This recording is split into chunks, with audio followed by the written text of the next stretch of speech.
If you've been on a low FODMAP diet for months or years and you still feel like you're dealing with SIBO symptoms, this video, it's for you. Let me ask you something specific.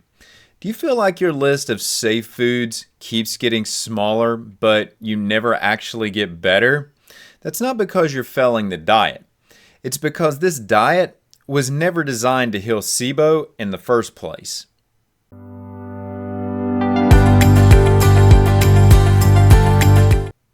Let's start with what matters most, the facts and the fix. So if you only stay for a minute, you're going to leave with value. Here's the facts. The low FODMAP diet, well, that diet was created as an IBS symptom management tool, so for irritable bowel syndrome. And the longevity on that diet was supposed to be 6 weeks, not beyond 6 weeks.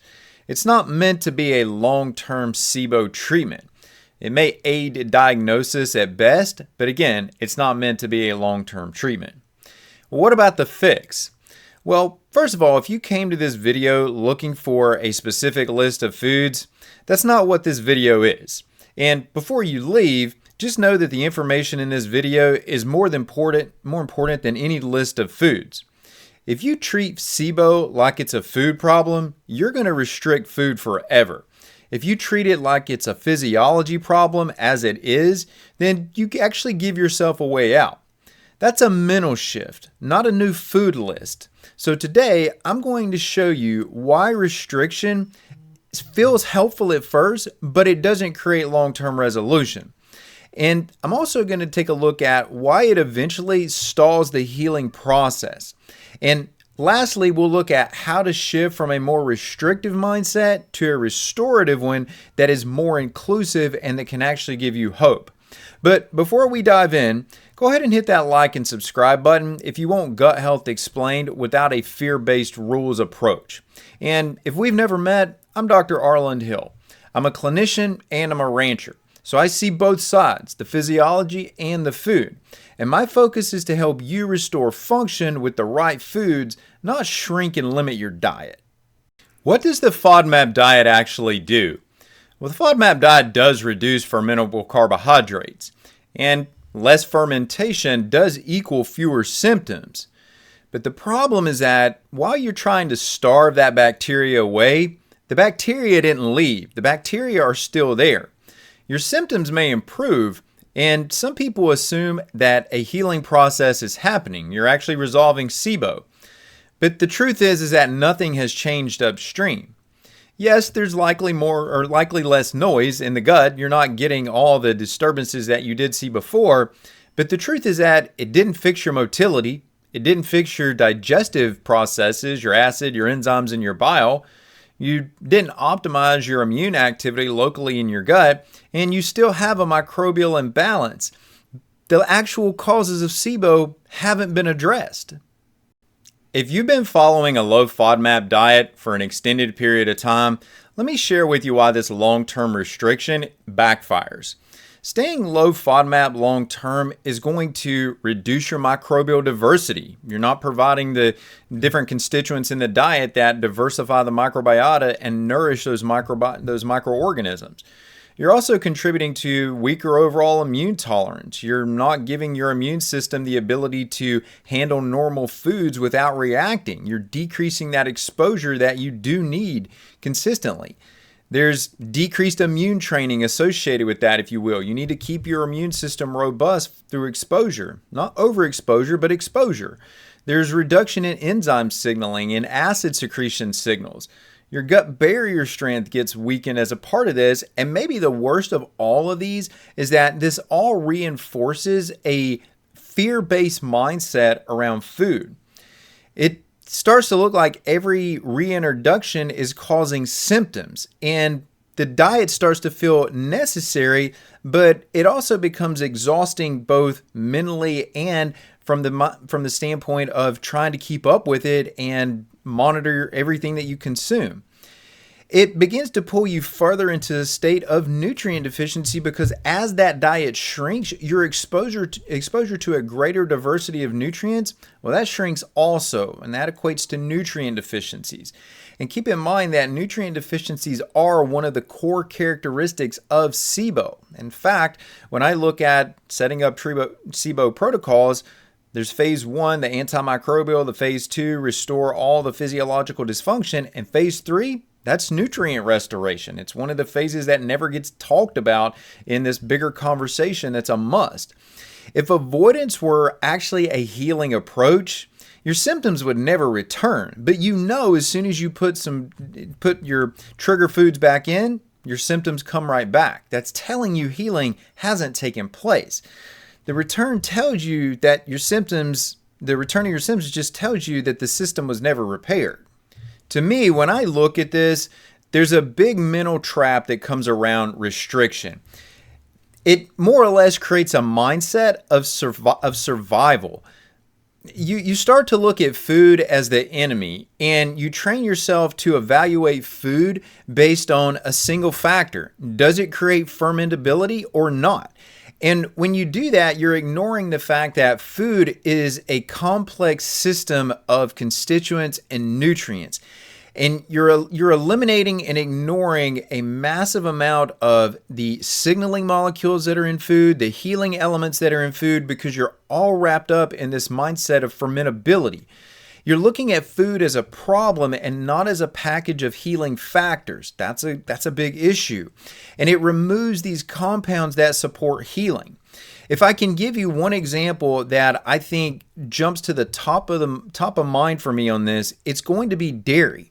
And when you look at dairy, dairy contains lactose. Lactose is going to fall under this D category of FODMAPs, which is a disaccharide, two sugars, two molecules.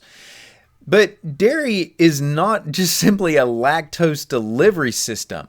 Dairy is a very complex bioactive matrix of things like milk peptides, oligosaccharides, there's protein, there's fat, there's additional carbohydrates in here. It's a very diverse food, and especially the grouping that I really like to point to in here are going to be these milk peptides that are found in the whey protein section. Things like lactoferrin, beta-lactoglobulin, or beta-lactalbumin. These are all going to be healing components that are going to modulate the microbiota. They're going to improve immune function. They're going to enhance the immune activity in and around your GI tract. And when you're cutting out these food groups like this that fall under the FODMAPs, especially if you've been doing it for any length of time, you're losing so much healing ability that food has. You start to feel controlled by your gut, and your confidence around eating just continues to shrink with this mindset. And this actually plays out into your social life too, because you become restricted about what you'll do in regards to social interactions. You withdraw from social interactions because you're concerned about how you're going to react to the food that may show up in that environment. Healing requires inclusion.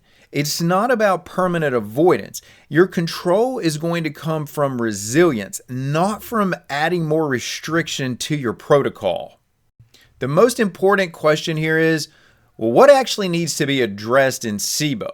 And it's your core physiology. These are the things that I alluded to briefly earlier. If you have impaired motility, if your bowel motility is too slow, you don't have good neurological function, or you've had ongoing inflammatory insult in the GI tract that's damaged your neurological system locally in that environment, that's a problem. It has to be addressed. If you don't digest efficiently, low acid, low enzymes, low bile production, these are all essential to offsetting SIBO.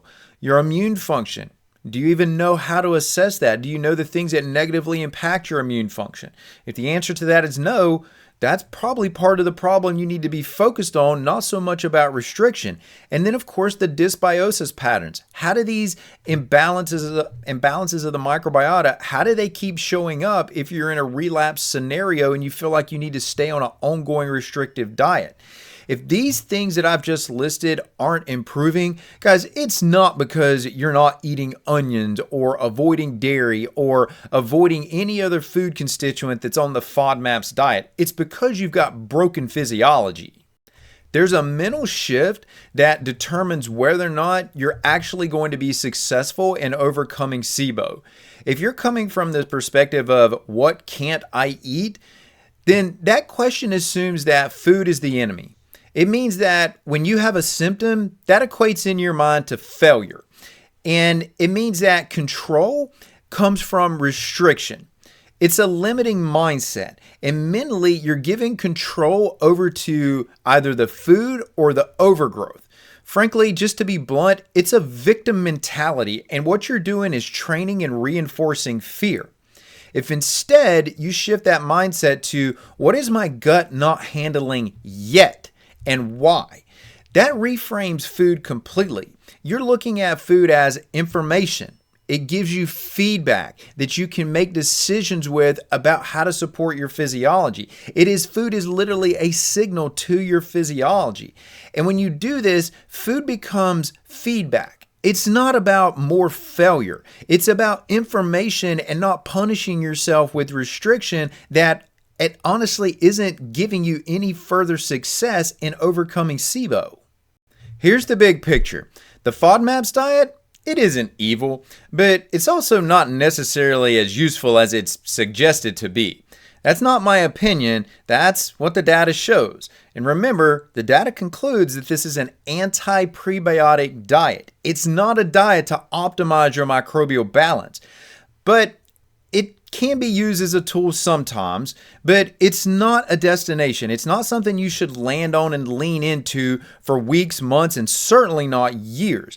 And if you've been on it for years, guys, I hate to break it to you, but that is not discipline.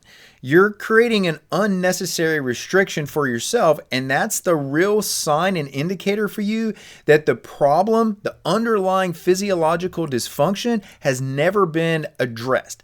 I want you to keep in mind that you're not going to restrict your way out of SIBO. That's not how SIBO works. You're going to optimize and prevent recurrence of SIBO by restoring your digestion, normalizing your motility, and building confidence around food that's going to help support microbial balance.